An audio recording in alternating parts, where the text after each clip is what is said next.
the meeting that took place in the national capital on the ongoing agitation. BJP key meeting on farmers has concluded. Home Minister Amit Shah chaired the meet. In fact, in attendance were Union Agriculture Minister Narendra Singh Tomar and Union Minister Piyush Goyal. So the three leaders met. It was Home Minister Amit Shah who chaired the meeting. Another key meeting that is taken place in the national capital on the ongoing agitation as it has entered day 22. Himanshu, my colleague, tracking the latest developments on this meeting in the national capital. Himanshu, we're looking parallelly at several outreach programs being carried out by the BJP. Another key meeting that just concluded in the national capital. Tell us more. बिल्कुल बिल्कुल अभी कुछ देर पहले ही यहाँ शायद जो गृह मंत्री हैं वो बैठक कर रहे थे। बीजेपी मुख्यालय में ये बैठक चल रही थी जिसमें निर्मला सीतारमण भी मौजूद थी, पीयूष गोयल भी मौजूद थे और नरेंद्र सिंह तोमर भी मौजूद थे। दरअसल में कल प्रधानमंत्री नरेंद्र मोदी जो है वो एक बैठक को संबोधित करने वाले हैं मध्य प्रदेश में। किसानों को डायरेक्ट वीडियो कॉन्फ्रेंसिंग के जरिए जो है प्रधानमंत्री संबोधित करेंगे।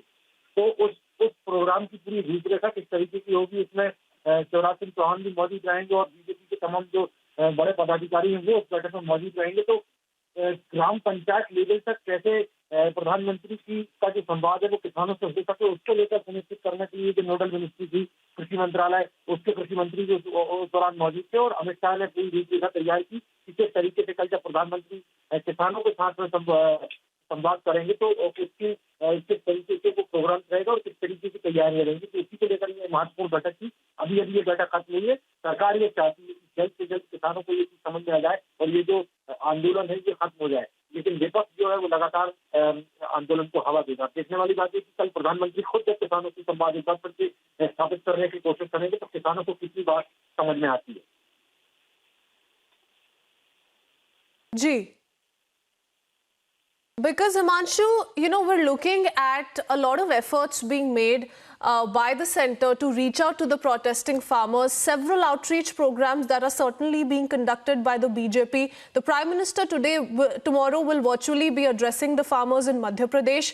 So they're really trying to clear the air around these three farm laws. And of the developments that we've picked up from the top court also said that dialogue is the way forward, and also in fact pointed out concerns of the common man, of how though the top court will not intervene as far as the ongoing protests are concerned, but the fundamental rights of the citizens cannot also be tampered with. So a lot of concerns from across political lines as well on what's happening in and around the national capital.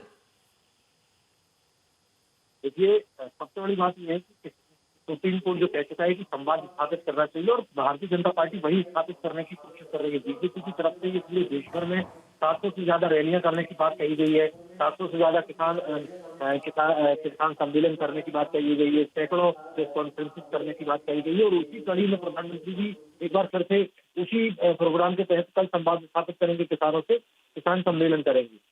संवाद करने का तरीका जो है सरकार वो नहीं छोड़ना चाहती, संवाद करना चाहती है, लेकिन समस्या ये है कि यदि संवाद को कोई समझने का प्रयास नहीं करेगा तो सरकार कुछ नहीं कर सकती। अभी सुप्रीम कोर्ट को ही निर्णय करना पड़ेगा कि ये जो कमेटी बनाई जा रही है किसानों के दिलों के लिए, उसमें सरकार की तरफ से क्या कौन शामिल होता है और फिर उसके बाद में क्या कुछ तैयारियां होती हैं उस कमेटी को बनाने के लिए, वो देखने वाली बात होगी एक बार।